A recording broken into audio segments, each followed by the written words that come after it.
Is the mind really 90% unconscious? Yes, it is.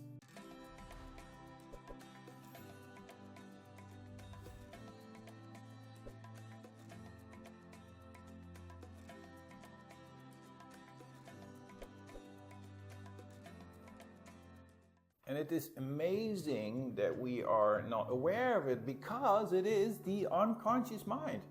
So what does it mean? I am 90% unconscious. What it really means is like I'm flying the airplane of my life and I only have 10% control over it. I think I know what I'm doing, but my plane is going on autopilot. Do I know where I land? Do I have any control over all the steering? Do I know how to land?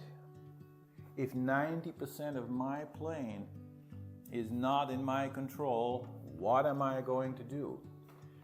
One of the ways you can find out that you are living your life unconsciously, like we all are, because we are governed by the unconscious mind, try to brush your teeth with your other hand. Try to drink your coffee with your other hand. You will find that, let's say you go to your office in the morning, you have a routine. But the routine is not something that you are at every moment of the day aware of. You get up, you hit your alarm, get dressed, eat something, get out of the door, get in your car, and suddenly you find yourself walking over the parking lot into your office. You're not at all aware of what happened. Maybe suddenly somebody says something, maybe your boss says something during a meeting, and suddenly you wake up and you're like, wait, what happened? How did I get here? All autopilot. Now, what has governed this autopilot behavior? How come I am doing these things unconsciously? Now, obviously, practice, exposure. Mainly in the first 5, 6, 7 years of our lives, we have been exposed to a certain environment. Where was I born? What did the place look like? Which country? What was the culture of this country? What did my parents do? How did they talk about things? How did they talk about money? How did they talk about career? Did they ever talk about spirituality? All of these behaviors we have inherited before we even grew up. You see, when we are before the ages of 5, 6, 7, our mind actually is in what is called a theta state, hyper-suggestible. We are completely open during that phase of our life, which means everything that happens to us gets absorbed deep down within. The child of that age actually does not have really an unconscious, because nothing filters. You see, if there's an unconscious, it means I have a conscious mind. There is some sort of barrier, and then there's the unknown, the unconscious that I'm obviously not aware of. But the child is not like this. It is just one whole, that mind. It is completely open and it absorbs everything. Suddenly, when that age of 5, 6, 7 comes, all that exposure that has happened to us during those years, it sinks down and it goes into the deep unconscious. It actually forms the unconscious. Now, of course, if you believe in past lives, there is obviously there are tendencies that we have inherited from our past lives. For example, you could argue, well, why am I born with these parents, in this environment, with this body? Is there any force that has been governing this situation? And so obviously, everything that happens accordingly, these parents, this environment, and how it influences me, we could then say it is the momentum of my past life, the karma, so to speak. But you don't have to believe in that. It doesn't really matter. But if you do, we would have a whole different dimension of impressions and tendencies. Whatever the case may be, after the age of 5, 6, 7, all of this has gone down into the unconscious. It becomes the unconscious. And I am therefore not conscious anymore of the fact that I have just been conditioned. I'm totally oblivious of it. And I take it for granted. I don't question, like, Am I really the product of these parents? Do I really live in this country? Am I really the child of this dentist or this plumber? Like, yes, I am living under these circumstances, but I have embodied this. I have mentally accepted that this is my circumstances. It's not up for debate. And accordingly, I have conditioned myself, or I have been conditioned to believe that I live in this situation under these circumstances and I'm such and such. And perhaps I start to think, well, there's nothing I can do. I mean, I'm born under humble circumstances. I don't know if that's ever going to change, or I have this body and accordingly this is who or what I am. And so we start to function within this paradigm.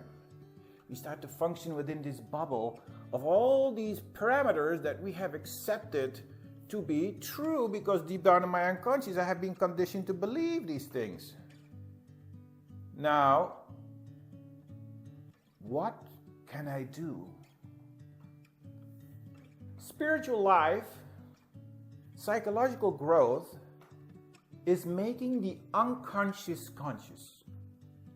Like, the more conscious I can become of my 90% unconscious mind, the more powerful I become. Because what happens is, I become a creator. Rather than being subject to the environment of my own unconscious world and running on autopilot within these parameters, let's say if I can chip off another 25% of that unconscious and make it conscious, so instead of 10%, and I'm 35% conscious. So 30% of the day, 35% of the day, I am now aware. Now, what does this awareness really mean? People always talk about awareness. Awareness means that I can stop. I'm not just running around doing stuff because I have been conditioned to believe that this is what I should be doing, but I can stop and reflect and think and say, where is this plane going? Why is it even in the air on this route? So now I'm not just running, I'm just not moving, I'm just not flying. I have a moment of reflection. Now, how do you become conscious? Now, the first step, of course, is any sort of spiritual practice, any sort of meditation, any sort of practice that makes me stop for a moment and just run and just reflect. Like, okay, stop. Meditation means a lot of things to a lot of the different people. There is no such thing as, this is the meditation you should follow. No, everybody is different. We need different types of nourishment, different types of methods. And you have to find out for yourself what works. It's a matter of experimentation. Some people, if I ask our clients, like, how do you meditate? They say, well, I love to walk into the forest. I like to just lay down on the floor with some beautiful music. Others, they say, I have my cup of coffee in the morning. I sit on the porch and I think about my day. What am I going to do? Now, this is powerful because I'm stopping for a moment and I'm reflecting and I'm thinking, where am I going? I'm not just rushing and going because my childhood made me do so. I have this crazy drive that I should be wealthy or successful or rich. We have accepted this idea that this is what I should be doing because the culture at large also, we have our heroes, the rich people, the masters of success. And we are unconsciously, perhaps by our parents, conditioned that this is what's going to be great and it's going to make me happy. And so we are running all day long. But have you ever really asked and stopped like, well, how is this really panning out for me? Am I really happy? I mean, I've always placed my happiness in the future and think that one day when all of this has been achieved, I will be happy. Maybe. But whatever it is, whether that is going to make you happy or not, we should do it really because we want to, not because we think we want to or we ought to. Because the culture has told us so, my parents have told me so, my environment is driving me so, because I'm competing with the Jones. Whatever it is, I stop for a moment and I reflect and I think, is this really what I want? Is my plane flying where I want to? Do I perhaps need to make a little correction? It doesn't have to be 180, perhaps just 1 or 2 degrees. Maybe it's like, you know what? Yes, I do like to do this, but maybe I could do a little better and make a little adjustment. That is being conscious. Now, in order to make the unconscious conscious, I need to understand the unconscious first, which is not so easy because it is unconscious. I am not consciously aware of what it is that governs my unconscious. And so I'd like to share with you a few principles, a few rules, as it were, of the unconscious. What is its nature? How can I get in touch with it? The first, you can say, characteristic of the unconscious is that it's a 5-year-old child. This 5-year-old child does not reason. The child wants to survive. It wants to avoid pain and moves toward security, safety. People say pleasure, but I wouldn't like to say it that way. I would rather say it wants to avoid pain and moves towards homeostasis. Like, I want to do what I've always been doing. This child runs a script. You have to look at the unconscious as a closed system. It's like a toolbox.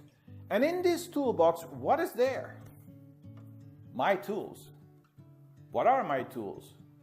That what I have been exposed to, or that what I have taught myself in terms of habits.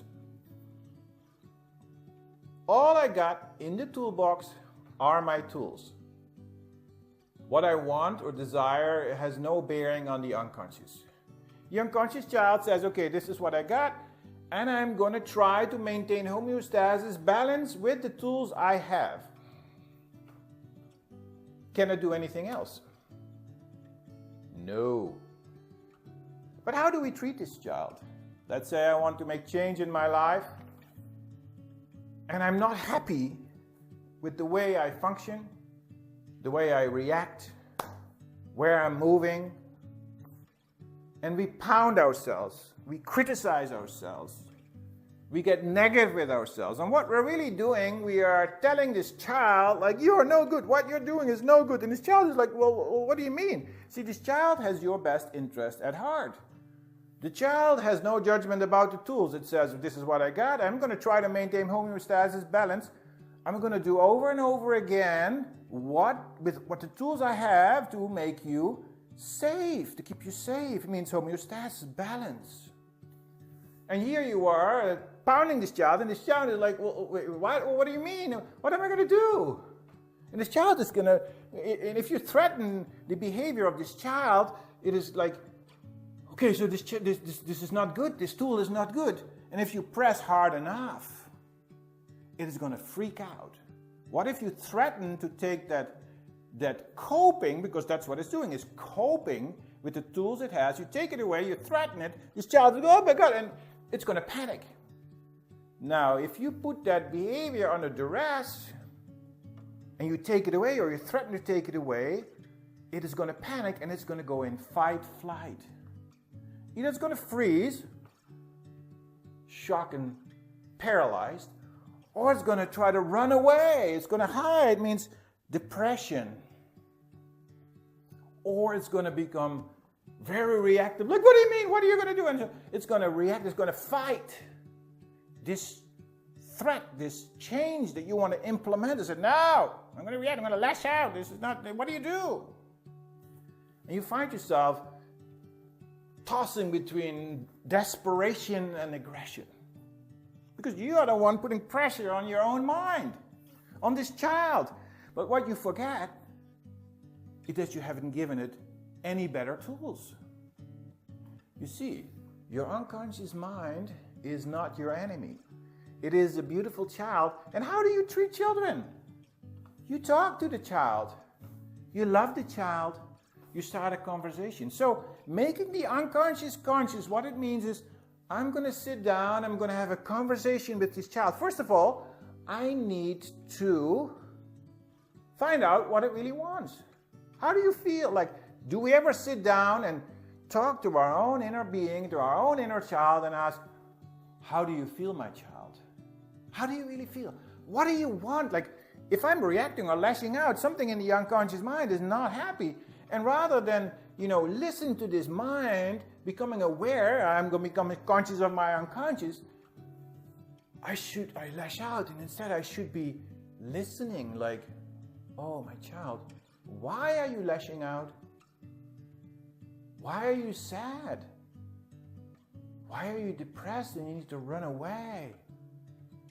See, drugging this child at this moment, is that really what this child needs? Now, there's always extreme cases, okay? Leave that to the psychiatrist. But for the ordinary people like you and me, do we really need to drug ourselves? Now, any sort of bad behavior, heavy alcohol, medications, tranquilizers, pacifiers, stimulators, all of this stuff is really not listening to the need of this unconscious child. Like, what is it that makes you so uneasy? Would I be able to get answers? In meditation, when you go deep enough, you listen. Try one day, just lay down with some beautiful music, put some candles, and just lay there and listen. Don't say anything, just listen. Feel. Your unconscious speaks through your heart, because the unconscious child does not reason. It is an emotional child. It does what it feels it needs to do to be safe. Feel in your body, feel in your heart, feel in your mind what it's trying to tell you. It doesn't speak in direct language. It speaks in metaphors, in feelings. It speaks, see, a baby, does this baby talk? No, but will you be able to read the needs of this young child? Yes, you will. If you're a tuned-in mother, you will. So we are the mother of our own child.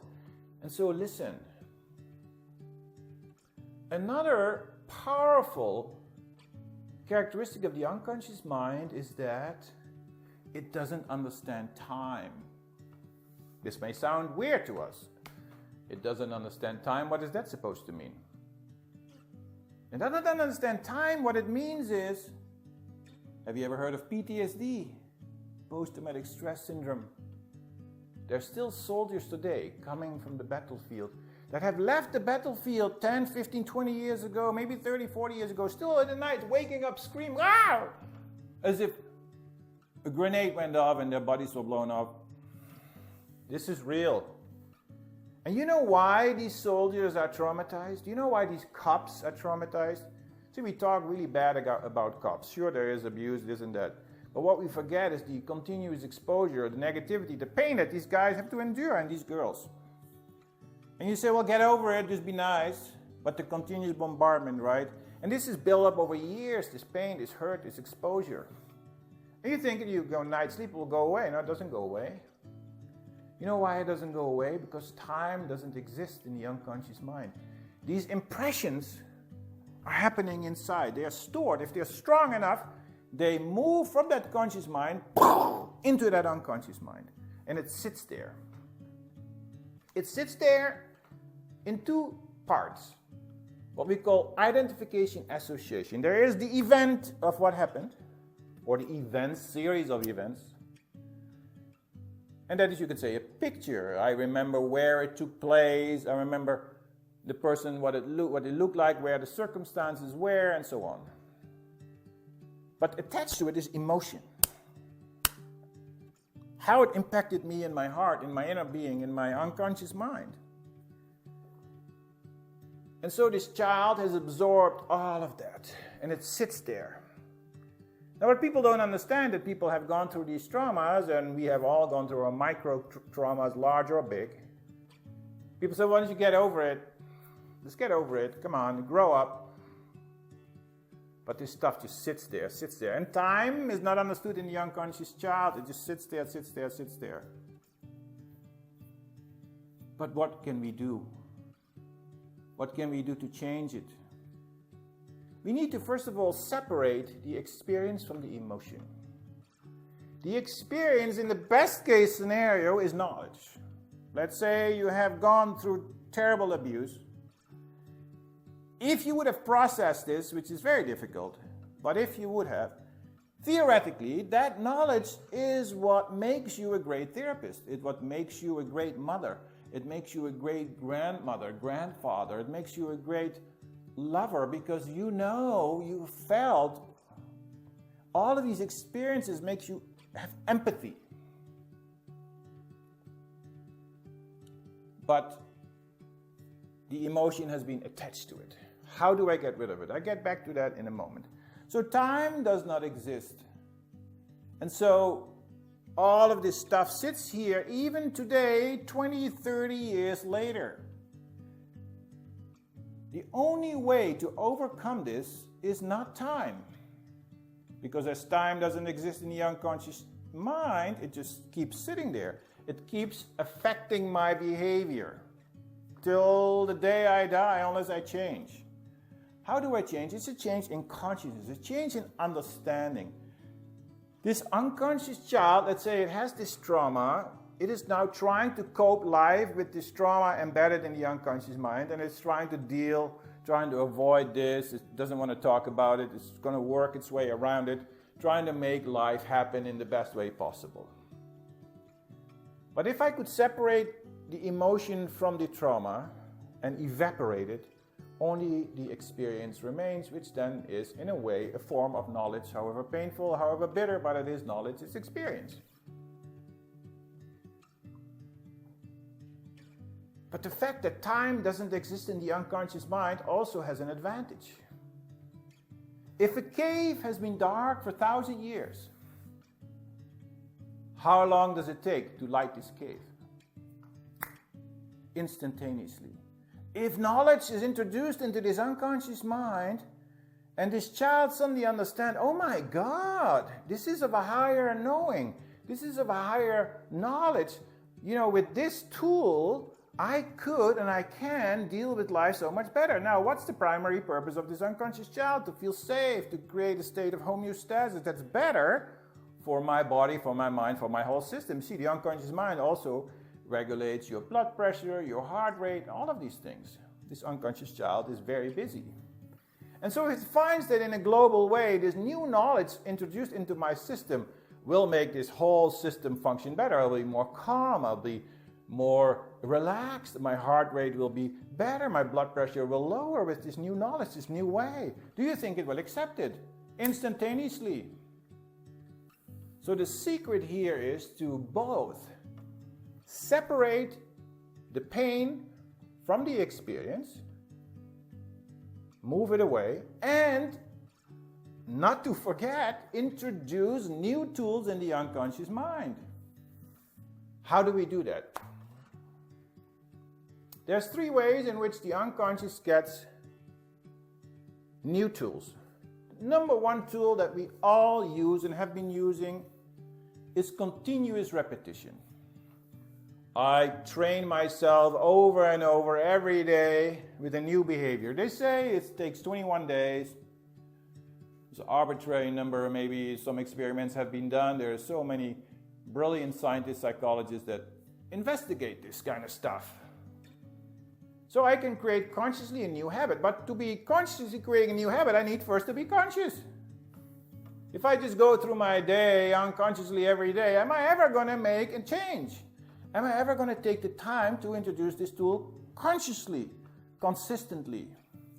All the more reason why I should be conscious. I should meditate. I should take the time to steer that plane instead of keep reacting and keep carrying this pain with me. But we all know that continuous repetition works because is it not true that we have been educated? Is it not true that we can learn new languages, new skills? All of us do.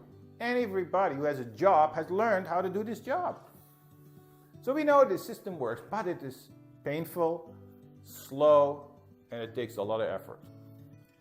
The second way that this unconscious mind gets changed is shock. It's not something that we ourselves do, it's something that happens to us. A bomb in a public place, boom!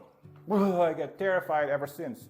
I'm on the coffee shop somewhere, sitting outside a cafe, I'll be terrified if any noise happens because I've been exposed to a bomb. That's a learning. I mean, I've learned to be cautious in public places. Shock could be continuous exposure to negative behavior. It doesn't have to be a big thing like these policemen that are continuously bombarded by negativity. They're going to become very apprehensive in their entire behavior. They're going to be suspicious. They're going to always be on the alert. So a shock is rather something that happens to us, and it moves from the conscious mind, these events, and it hits through this barrier into the unconscious and then forms a new behavior.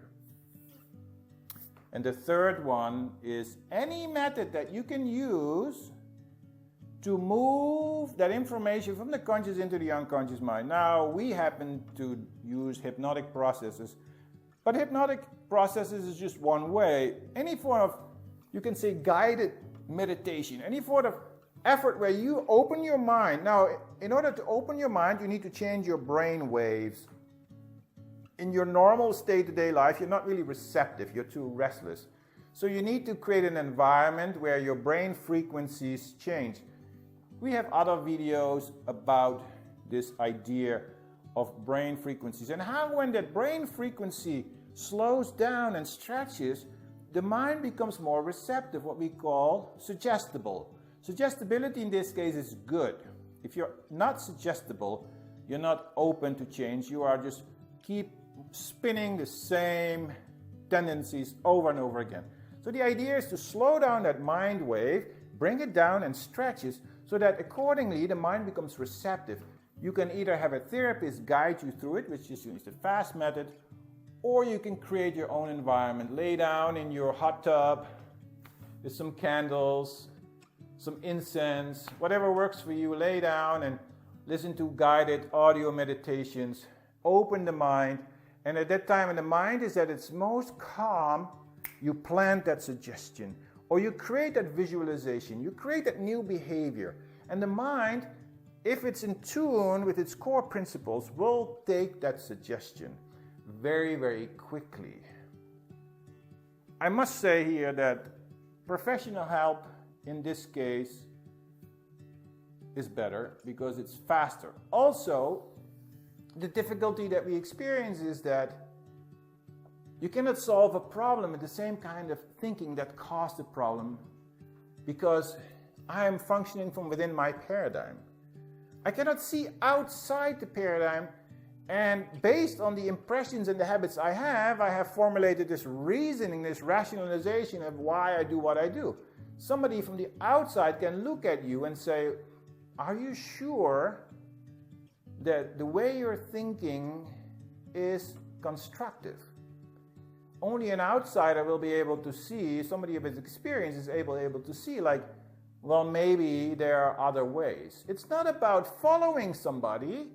It's about gaining perspective beyond your own limited understanding. And we are continuously growing, so we need gurus, we need teachers, we need people that can show us alternatives. And that's how the mind grows. Alternatives. Ways that I have not thought about. You have heard of the famous Johari window. You look at a window that has 4 panes. The number 1 pane represents that what I know. I know this. This is within my knowledge. The second window represents that what I know, I don't know.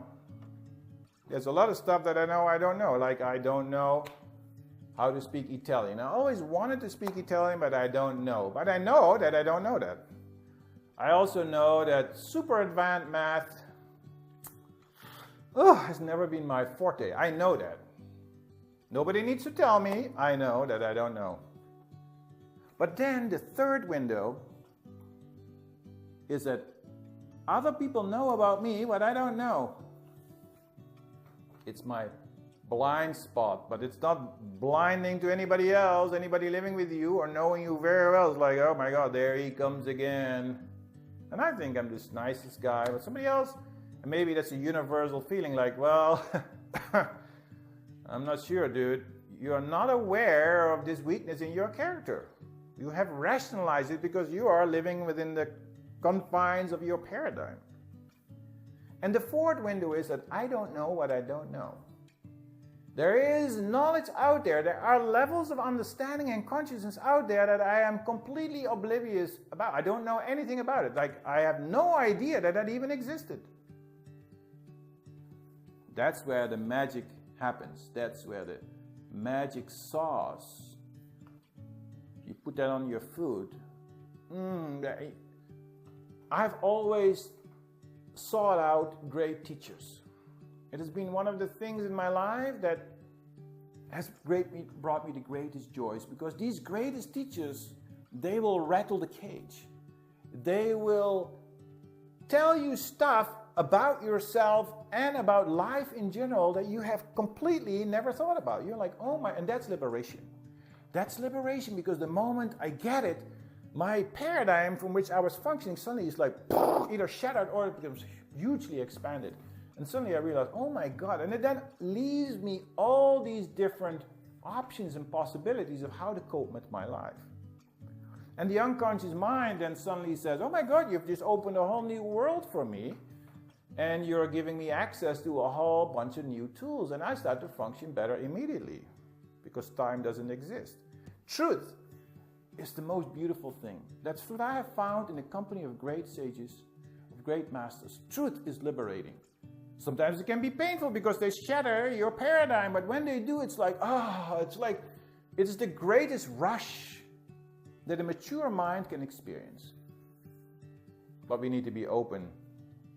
We need to be ready to receive that truth. So this is how the unconscious mind functions. We are so powerful if we but allow ourselves to open up to the realm of the unknown.